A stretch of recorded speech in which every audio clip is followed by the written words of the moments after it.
Hola a todos, soy Andrés Felipe Flores y bienvenidos a un nuevo capítulo de Al día con las guías en tutorías Medicina Interna. El día de hoy vamos a estar revisando las últimas guías de manejo de lupus eritematoso sistémico publicadas por la ACR en 2025. Recuerden que si quieren apoyar este tipo de contenido pueden suscribirse, dejar un like y darle a la campanita. Los invito a seguirme en mi Instagram personal @andresf.med, por donde estoy compartiendo con ustedes muchísimo contenido académico. Y aprovecho la ocasión para invitarlos a adquirir mi diplomado de medicina interna, que ya tiene versión 2026, que está disponible en la plataforma de grupomedi.com. Este diplomado, al igual que el resto de la oferta académica que encontrarán en nuestra plataforma, es altamente interactivo, es 100% virtual y asincrónico y cuenta además con certificación con validez nacional e internacional. No siendo más, vamos adelante con el video.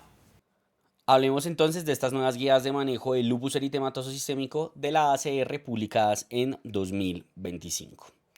Como introducción, lo que podemos mencionar es que el lupus eritematoso sistémico es una enfermedad autoinmune multisistémica y heterogénea. Es la enfermedad autoinmune que más órganos puede llegar a comprometer y eso hace que se presente de muchísimas formas y que prácticamente puede generar lo que ustedes se imaginen.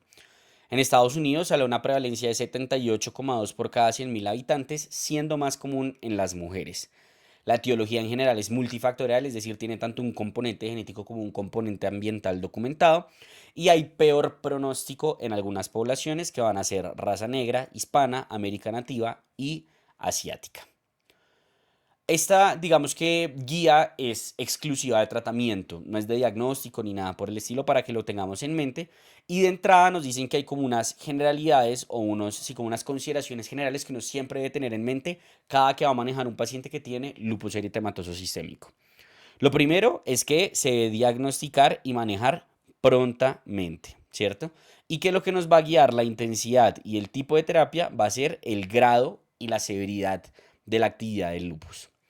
Cuando tenemos múltiples órganos o sistemas comprometidos, el manejo debe estar dirigido a aquel que tenga el mayor riesgo de generar un daño irreversible. Cuando considero que hay un escenario en el cual hay una amenaza para un órgano o una amenaza como tal para la vida del paciente, es muy importante ser agresivos tempranamente con la terapia, usualmente con pulsos de metilprednisolona combinados con otros medicamentos de forma inmediata y no de forma secuencial. Todo lo que se vaya a hacer en un paciente que tiene lupus, pues idealmente debe ser valorado y avalado por un reumatólogo, cirugías, etcétera, cosas por el estilo, anticoncepción, bueno, todo tiene que tener como esa consideración. Y en general, pues siempre tener en mente que como esta es una enfermedad tan heterogénea, pues pueden haber diferenciales o incluso puede haber overlap de poliautoinmunidad y hay que estar atento a esto y ver si esto requiere confirmación diagnóstica y tiene o no algún impacto en términos de modificación de la terapia. Pero como se dieron cuenta, el mensaje número uno era, según la actividad de la enfermedad, defina cómo va a tratarla. ¿Cómo definimos entonces esa actividad de la enfermedad? En mi opinión, la guía de la ACR se queda un poco corta en este aspecto, ya que nos dice que vamos a hablar de actividad severa, moderada y leve con base en esta definición. Severa es una actividad muy alta que puede o no amenazar la vida de un órgano o la vida o un órgano, perdón, o puede causar daño permanente o síntomas severos por inflamación activa. Como ambigua, ¿no? Como ambigua, siento yo, sobre todo cuando dice que puede y si no, entonces cuando es severa, bueno, en fin. La moderada nos dice es una enfermedad activa o descontrolada que no amenaza inmediatamente la vida y que causa síntomas moderados por inflamación activa. Y la leve es aquella que no amenaza ni un órgano ni la vida y que causa no más que síntomas leves debido a inflamación activa. Entonces ahí como un triste subjetivo en mi opinión, pero pues digamos que esa es la definición que deja establecida la ACR en su nueva guía. Y con base en eso, digamos que empiezan hablando como de los inmunosupresores que podemos utilizar. No vamos a hablar de todos, sino de los dos más importantes que tenemos que tener en mente. Y el primero de ellos pues son los glucocorticoides. Los glucocorticoides, como sabemos, si se considera utilizarlos, se deben iniciar precozmente, pero a la menor dosis y poner el menor tiempo posible. Y es muy importante eso que les dije, si se considera iniciarlos, no todos los pacientes tienen indicación de corticoides. ¿Listo? Definitivamente, cuando hay actividad severa tiene indicación y usualmente en términos de pulsos de metilprednisolona seguidos de titulación a la baja. Es decir, es preferible poner dosis altas acortadas con una titulación rápida a la baja que una dosis alta slash intermedia como no sé, 1 miligramo por kilo oral por mucho tiempo. Se prefiere más el esquema de pulsos con titulación rápida a la baja. Y el objetivo verdaderamente de que hay actualmente en el manejo del lupus es lograr descontinuar los glucocorticoides. Lo que queremos es que un paciente con lupus tenga la dosis mínima de esteroide y ojalá que no tenga glucocorticoide. De hecho, lo que nos dicen es que todo paciente que tenga una enfermedad estable con una dosis de prednisona mayor a 5 miligramos al día, en los siguientes 6 meses debe estar en una dosis de 5 miligramos o menos al día. Además, que todo paciente que esté en remisión con una dosis de 5 miligramos día o menos, se debe de intentar descontinuar el glucocorticoide haciendo un taper hacia la baja, o sea, una titulación a la baja de a 1 miligramo. Y si lo anterior no se logra, es decir, si yo no logro llegar a estos 5 miligramos día o a este taper a descontinuar, ¿qué tengo que hacer? Intensificar la inmunosupresión, utilizar otros medicamentos inmunosupresores que me controlen la enfermedad y me permitan descontinuar el glucocorticoide. Muy importante, a la medida que se van titulando a la baja los glucocorticoides, los pacientes pueden desarrollar tanto insuficiencia renal como un síndrome de abstinencia a los esteroides. Entonces es muy importante tener esto en consideración para estarla evaluando, saber a qué adjudicarle o no el desarrollo de una nueva sintomatología, porque incluso puede simular unos síntomas no específicos de lupus, y de ahí la importancia de hacer un taper escalonado, ¿cierto? De hacer una titulación a la baja escalonada y no de la nada descontinuar los esteroides. Y definitivamente el otro medicamento del cual tenemos que hablar un poco más a detalle, pues es la hidroxicloroquina. Actualmente la hidroxicloroquina es la piedra angular del manejo del lupus, se prefiere sobre los otros antimaláricos, sobre todo por la seguridad relacionada con el uso prolongado y el riesgo de retinopatía, que es menor con la hidroxicloroquina. Como decíamos, se recomiendan absolutamente todos los pacientes y siempre hay que mantenerla. Si uno considera que el paciente cumplió definición de remisión, que ya vamos a hablar cómo establecemos esa definición, el paciente debe de continuar con la hidroxicloroquina. La dosis se establece en miligramos kilo día, se prefiere una dosis igual o menor a 5 miligramos kilo día, pero en algunos escenarios, si uno lo considera pertinente, se puede iniciar con una dosis más alta de 5 a 6,5 miligramos kilo día. Y la guía nos deja una tabla con todas las dosis de los medicamentos y las monitorizaciones importantes a tener en cuenta. Con los antimaláricos, si el que pude formular fue hidroxicloroquina, que sería el ideal, pues lo importante es simplemente hacer un hemograma con diferencial AST-ALT creatinina periódicamente y antes de iniciar el medicamento. El tamizaje de los ojos debe ser al momento de iniciar el medicamento y luego anual, no más de que no sea más tarde de 5 años de haber iniciado el medicamento, y un electrocardiograma también al inicio y si se utilizan otros medicamentos que puedan potenciar el QT. ¿Qué cambia con la cloroquina? Que vean que el seguimiento de los ojos debe ser cada 4 a 6 meses desde el inicio del uso del medicamento. Entonces, pues digamos que sí tiene un mayor riesgo definitivamente. Y aquí podemos ver todos los otros medicamentos que podemos utilizar y que se pueden mencionar en esta guía. Ananquinra, anifrolumab, azathioprina, belimumab, cloroquina, colchicina, ciclofosfamida, ciclosporina, Absona, cada uno con sus consideraciones. Las atropinas sobre todo con el hemograma y con la parte del perfil hepático que hay que tener en consideración. La ciclofosfamida principalmente con la parte de lo que puede ser la toxicidad hematológica, la toxicidad urinaria y pues de la vejiga sobre todo que pueden llegar a tener estos pacientes. Aquí tenemos otros: hidroxicloroquina, inmunoglobulina endovenosa, leflunomida, lenalidomida, metotrexate, que hay que tener cuidado con el hemograma de la función renal y la función hepática, el micofenolato, que también hay que tener cuidado sobre todo con lo que sería la parte hematológica, ovinutuzumab, rituximab, entre otros. Ahí están todas las consideraciones, pues la tabla la tienen a la mano para que la tengan ahí. No nos vamos a poner a revisar cada uno de los medicamentos, ¿cierto? Perfecto. Entonces, teniendo claro esto, digamos, todos los medicamentos que podemos utilizar, la consideración particular de los esteroides y la importancia de darle hidroxicloroquina a todos los pacientes, hablemos de entonces cómo escojo yo entre ese reguero de medicamentos que les mostré, cuál utilizo en cada uno de los pacientes. Y como decía al inicio de la diapositiva, de generalidades de tratamiento va a depender de la severidad de la actividad, que ya vimos que es un poquito difícil de determinar, y del tipo de actividad que tenga, el tipo de afección orgánica que tenga. Entonces empecemos con lo que sería la actividad hematológica. En la actividad hematológica lo que tenemos que saber es que si es una actividad hematológica que amenaza la vida, como puede ser una microangiopatía trombótica o como puede ser un síndrome hemofagocítico, el manejo se debe hacer en conjunto con hematología, ¿listo? Y en general, pues ahí sí va a ser lo que nos digan los hematólogos. Ya si estamos en una actividad que no amenaza la vida, son distintos o varios los tipos de actividad que podemos tener. En primera instancia, neutropenia y o linfopenia. Si es asintomática, no hay que hacerle absolutamente nada. Trombocitopenia. Todo está extrapolado de la evidencia que se tiene con PTI, con púrpura trombocitopénica inmune.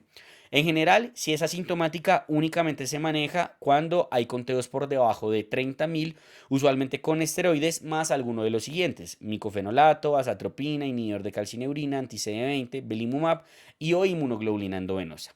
Ahora, si es sintomática, es decir, si tiene un sangrado importante, clínicamente relevante, el manejo va a ser con esteroides, con inmunoglobulina endovenosa y o anti-CD20.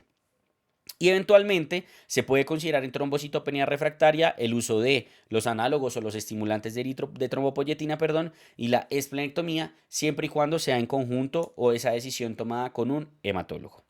Y en cuanto a la anemia hemolítica, digamos que si es sintomática, el manejo que se le va a ofrecer a los pacientes es con esteroides, con inmunoglobulina endovenosa y o anti-CD20, pero si es leve, se puede hacer con corticoides en esquemas cortos, usualmente con algún otro inmunosupresor oral, suele ser más que suficiente.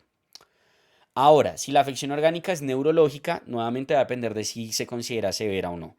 Cuando hay actividad severa, la principal evidencia, a pesar de que les voy a mostrar distintos medicamentos, es pulsear a esa persona y ponerle ciclofosfamida endovenosa. Pero miremos cada una de las particularidades. Si el paciente tiene neuritis óptica, delirium lípico o mononeuritis múltiple, se indican pulsos con ciclofosfamida o eventualmente micofenolato o anti-CD20. En mielitis solo hay evidencia en pulsos con ciclofosfamida. Psicosis lúpica, uno utiliza antipsicóticos más esteroides y puede considerar ciclofosfamida, mecofenolato o anti-CD20. Y en casos severos o refractarios podemos apoyarnos del uso de plasmaféresis y o inmunoglobulina endovenosa. Si el paciente tiene convulsiones, lo primero es que hay que garantizar que esas convulsiones sean por inflamación del sistema nervioso central y no por un daño crónico. Si efectivamente son por inflamación, el manejo, además de los anticonvulsivantes, va a incluir esteroides, ciclofosfamida, micofenolato o anti-CD20. Importante, el deterioro cognitivo, si bien es una manifestación del lupus, no va a ser una indicación de manejo. Y algo importante es que en esta guía no se incluyen recomendaciones para el manejo de la neuropatía de fibra pequeña que pueden presentar los pacientes con lupus. Ahora hablemos de la afección mucocutánea. A todos los pacientes hay que recomendarles fotoprotección, así no tengan afección mucocutánea, definitivamente, porque la luz ultravioleta está claramente documentada como un disparador de la actividad del lupus. La fotoprotección idealmente debe ser con un SPF igual o mayor a 70 y considerar usualmente protección física adicional a lo que sería la parte del bloqueador como tal. La piel, cuando tiene una manifestación del lupus, no siempre hay que biopsiarla, salvo que haya otra sospecha diagnóstica o vaya a guiar la terapia. Por ejemplo, no estoy seguro si es un tipo específico de afección cutánea, pero si es un lupus cutáneo agudo, un eritema malar clarísimo del libro de lupus, pues no tengo que biopsiar el cachete a la persona para saber que eso es lupus, ¿cierto? Ni eso va a alterar mi manejo ni nada por el estilo. En general, digamos que el manejo de la afección orgánica inicial va a ser con la hidroxicloroquina sumada a terapia tópica que puede ser con esteroides o con inhibidores de calcineurina. Hay que tener mucho cuidado sobre todo con los esteroides de alta potencia por el riesgo de atrofia cutánea y demás eventos adversos que pueden tener.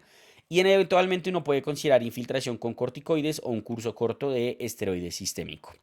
No dejan una recomendación formal como tal para la alopecia, pero si se presenta sugieren valoración por dermatología. En donde sí dejan recomendaciones específicas, ya vamos a ver ahorita, es en algunas formas específicas de lupus cutáneo.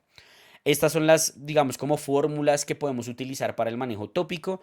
Los esteroides en general se suelen utilizar de alta potencia, en donde tenemos, por ejemplo, la betametasona, también tenemos la mometasona, pero también podemos utilizar potencia moderada o baja dependiendo de lo que necesitemos. Inhibidores de calcineurina, y tenemos sobre todo lo que es el tacrolimus tópico. Incluso nos dejan la recomendación de inhibidores de JAK, pero eso es off-label. Como les decía, pues digamos que en general si es un lupus cutáneo agudo, subagudo o crónico, pues la primera línea es tal cual la que mencionamos. En la segunda línea, ¿qué puede hacer uno? Adicionar quinacrina o cambiar a cloroquina. En tercera línea, metotrexate o micofenolato. También uno puede considerar incluso el anifrolumab o el belimumab. Y como última línea, la lenalidomida. Si es un lupus bulloso, la segunda línea va a ser dapsona para leve y metotrexato, micofenolato, azatropina o anti-CD20, si se considera actividad moderada severa. En lupus pernio, que es la perniosis o el chilblain lúpico, la segunda línea va a ser pentoxifilina, inhibidores de fosfodiesterasa o calcio antagonistas. Y en vasculitis leucocitoclástica, la segunda línea va a ser dapsona y o colchicina. Vamos ahora a lo que sería la afección músculo-esquelética. En general, lo que vamos a utilizar acá inicialmente es algún inmunosupresor, ya vamos a hablar cuál, pero mientras esos inmunosupresores activan, como este suele ser de las manifestaciones, digámoslo así, más incapacitantes que tienen los pacientes con lupus, se suele utilizar AINES con o sin esteroides en ciclos cortos para lograr una desinflamación aguda mientras empiezan a actuar propiamente los inmunosupresores. Si es persistente y o recurrente, lo primero es que uno debería considerar tempranamente un biológico como el imumab o anifrolumab. De lo contrario, pues digamos que las opciones de manejo que vamos a tener, además de la hidroxicloroquina, van a ser metotrexate, micofenolato o azatropina. Como opciones, usualmente el micofenolato suele ser la primera opción. Metotrexate se utiliza sobre todo si no hay más compromiso sistémico y el compromiso es solo cutáneo.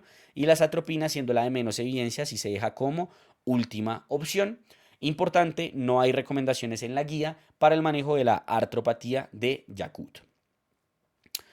Ahora, si la afección es una vasculitis sistémica, el manejo inicial va a ser con pulsos de esteroides sumado a algo que puede ser ciclo, micofenolato, aciatropina, anti-CD20 del imumab o anifrolumab.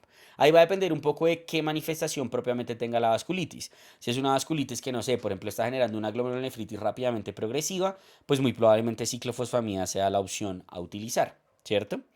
Que es lo que les decía, y eventualmente el anti-CD20, sobre todo cuando el compromiso es no renal. Si amenaza la vida, como puede ser el caso de una hemorragia alveolar o una vasculitis mesentérica, incluso se recomienda el uso de plasmaféresis, además del pulso de esteroide con muy probablemente la ciclofosfamida o el anti-CD20. En cuanto ya a otras afecciones orgánicas, a nivel de serosas, el manejo inicial suele ser con AINES y o colchicina con un bajo umbral para iniciar esteroides. Y si es refractario o recurrente, es indicación de micofenolato, azatropina o algún agente biológico. En cuanto a la afección cardíaca, si es miocarditis, el manejo suele incluir corticoides con ciclofosfamida, micofenolato o anti-CD20, eventualmente considerando la inmunoglobulina endovenosa. Y el Lipman-SAC, importante saber que como tal no es muy claro cómo manejarla, dejan la consideración de anticoagular a esos pacientes por el alto riesgo trombótico que pueden tener y de intensificar la inmunosupresión. Sin embargo, la evidencia es muy pobre, tanto que ni siquiera dejan alguna recomendación de algún medicamento específico, cuánto tiempo anticoagular, con qué anticoagular, nada de eso lo dejan escrito.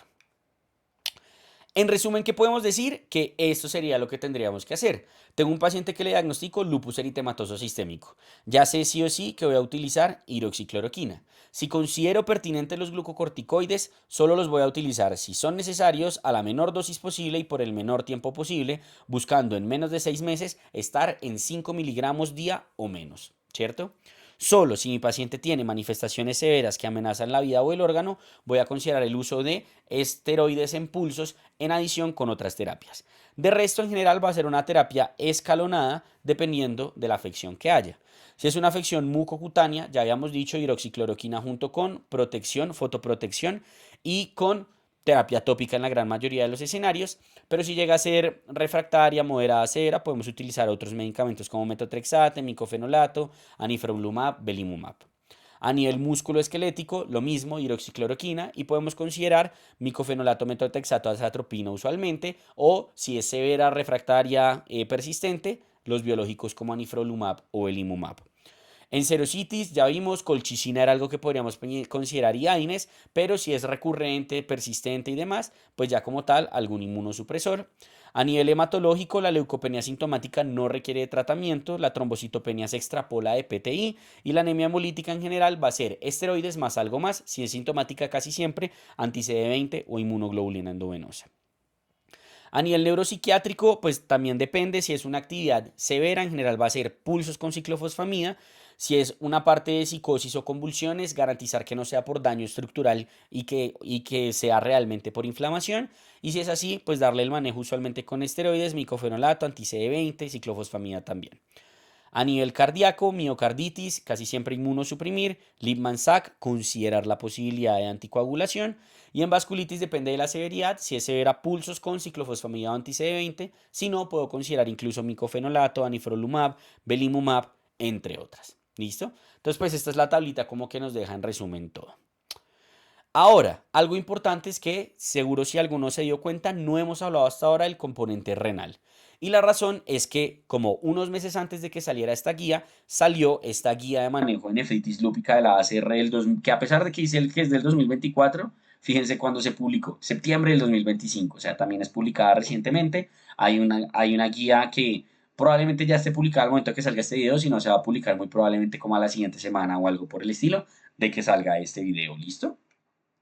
Pero en resumen grande ejecutivo, ¿qué podemos decir de esta guía? Que básicamente, como todos sabemos, si es una nefropatía clase 1 clase 2 el manejo lo guía las demás manifestaciones, pero si es clase 3 clase 4 o clase 5 sí hay que dirigir el manejo al riñón. Si es clase 3 o clase 4 independiente de si tiene clase 5 lo que cambia, digamos, como en el paradigma del manejo de la ACR, es que a todos los pacientes hay que ofrecerles triple terapia. ¿Y qué quiere decir triple terapia? Corticoides con micofenolato más algo más. Inhibidor de calcineurina, belimumab, algo por el estilo, ¿cierto? Mientras que si efectivamente solo tiene clase 5, en general también vamos a preferir triple terapia, pero ya el belimumab, la ciclofosfamida no van a ser opciones, sino que vamos a utilizar lo que se conoce como estrategia multitarget, que es esteroide con micofenolato y el inhibidor, que usualmente, pues digamos, el que tiene realmente los estudios con el Aurora, es la voclosporina. Y lo que vamos a hacer, a diferencia, digamos, como del resto de la actividad del lupus, que ya vamos a ver cómo vamos a hacer el seguimiento y la evaluación de la respuesta, el riñón tiene sus propios criterios de respuesta, en donde podemos hablar de una respuesta renal completa, ¿cierto? Que es que en de 6 a 12 meses el paciente tenga una proteinuria menor a 500 miligramos y tenga una estabilización en la función renal. Podemos tener respuesta parcial, podemos tener respuesta inadecuada o ya podemos tener como tal la enfermedad refractaria, ¿cierto? Que sería como lo que eventualmente uno pudiera tener en consideración, aclarando que la refractariedad se mide usualmente a los 6 meses de haber iniciado la terapia. Ahora, consideraciones adicionales del manejo que nos deja la guía que tenemos que tener en consideración, siempre estar monitorizando la actividad de la enfermedad de forma regular. Aquí podemos utilizar el SLEDAI 2K como herramienta de elección, no nos dejan muy claro qué periodicidad utilizar, qué puntos de corte utilizar, pero el punto es que usted le vaya haciendo el seguimiento a su paciente para ir, ojalá, titulando sobre todo a la baja del esteroide. Anualmente lo que sí dejan recomendado es evaluar el daño de la enfermedad y para eso dejan los criterios de SLIC-ACR como herramienta de elección y siempre estar tamizando, monitorizando y manejando las comorbilidades que pueden tener estos pacientes que suelen estar confinadas a lo que son las infecciones por la inmunosupresión, enfermedad ósea por el uso de esteroides, enfermedad cardiovascular por el estado inflamatorio, malignidad, salud reproductiva, la posibilidad de comorbilidades, sobre todo poliautoinmunidad, sobre todo el síndrome antifosfolípido, que es el que se puede presentar hasta en un tercio de estos pacientes de forma concomitante. ¿Y cuáles van a ser entonces los objetivos del tratamiento? O sea, yo le inicié el tratamiento, como dije, le monitoreo la actividad, etcétera. ¿Qué es lo que estoy buscando? Lo que estoy buscando, digamos, es principalmente algo que se conoce como el T2T, que es el Treat to Target. Digamos que a diferencia de muchas otras enfermedades, remisión y revisión libre de tratamiento es algo bien improbable. ¿Listo? ¿Qué sí es probable? Esquema libre de corticoides, que es algo que vamos a ver que vamos a buscar. Entonces, a raíz de eso, digamos que lo que nos recomiendan es el T2T. Y para el T2T nos dan dos definiciones que son como las métricas que deberíamos buscar alcanzar en estos pacientes. Entonces, ¿cuál va a ser ese target? Vamos a tratar para cuál target, para cuál objetivo. Primer objetivo, algo que se conoce como el LLDAS, ¿listo? Que es Low Level Disease Activity. El LLDAS lo que me dice es que tengo que tener un periodo en donde tenga un bajo nivel de actividad de la enfermedad, no haya una afección orgánica significativa y que eso se acompañe de un SLEDAI igual o menor a 4 con una dosis de prednisolona estable de 7.5 miligramos día o menos, un PGA que es que se evalúe la actividad de la enfermedad menor a 1 y que los inmunosupresores estén estables. Eso es el LLDAS. Si yo logro el LL-DAS, mi siguiente T2T, mi siguiente target, mi siguiente objetivo, va a ser la remisión por la definición o por el esquema DORIS. ¿Listo? ¿Y qué es lo que quiere decir DORIS en remisión? Quiere decir que yo tengo un SLEDAI-2K de 0, con una dosis de prednisona de 5 miligramos día o menos, un PGA menor a 0,5, antimaláricos e inmunosupresores estables. ¿Listo? Entonces, actualmente esto es lo que deberíamos buscar en el manejo del paciente con lupus. ¿Se puede lograr la remisión libre de tratamiento? La respuesta es sí, pero como vimos no es improbable. O sea, si yo logro LL-DAS y si logro DORIS, estoy perfecto. Pero si además yo tengo un paciente que está con LL-DAS, que está súper bien, que está estable en los últimos 3 a 5 años, ¿qué puedo hacer yo? Tratar de descontinuar la terapia inmunosupresora. ¿Qué sugerencias nos deja la guía ya adicionales aparte del manejo inmunosupresor? Siempre hacer cambios en estilo de vida, ejercicio y demás, y siempre muy importante la fotoprotección. Siempre evaluar el riesgo cardiovascular de esos pacientes entendiendo al lupus como un potenciador del riesgo cardiovascular. Siempre estar tamizando infecciones, lo que es VIH y virus de hepatitis C sería para antes de cualquier inmunosupresión, tuberculosis y VIH antes de biológicos y considerar realmente antes de cualquier inmunosupresión. Vacunación, a todos los pacientes ofrecerles vacunación en influenza, neumococo, varicela zoster, COVID, hepatitis B y VPH, sin sitial respiratorio solo entre 60 y 75 años. Profilaxis infecciosa para neumocistosis, todo paciente que va a tener un esquema de esteroides que tenga una dosis de más de 15 miligramos por 2 a 4 semanas, por más de 2 a 4 semanas, requiere profilaxis para neumocistis con trimestoprim. Y en cuanto a virus de hepatitis B, la profilaxis realmente va a depender del riesgo de reactivación, que se entiende como alto el riesgo cuando el paciente tiene antígeno y anticuerpo positivo, ¿cierto? Antígeno de superficie y anticuerpo contra core positivo, y el esquema inmunosupresor, recordando que va a ser alto riesgo el esquema inmunosupresor cuando utilizo un antilinfocito B, prednisona dosis de más de 20 por más de 4 semanas, riesgo moderado, inhibidores del TNF-alfa o inhibidores de citoquinas, y riesgo bajo va a ser los demás inmunosupresores. ¿Qué debo hacer entonces? Si yo considero que mi paciente tiene un alto riesgo de reactivación y le voy a poner un esquema de alto riesgo, le pongo profilaxis, le pongo manejo antiviral. Si tiene un riesgo moderado y tiene un alto riesgo de reactivación, la considero y de resto solo voy a monitorear. En cuanto a salud ósea, nos dejan la recomendación usual en todos, excepto en aquel paciente que tenga esteroide más de 2,5 miligramos día por más de 3 meses, en donde en menores de 40 años tamizo con densidad mineral ósea o rayos X y en mayores de 40 años con el FRAX y con densidad mineral ósea o rayos X.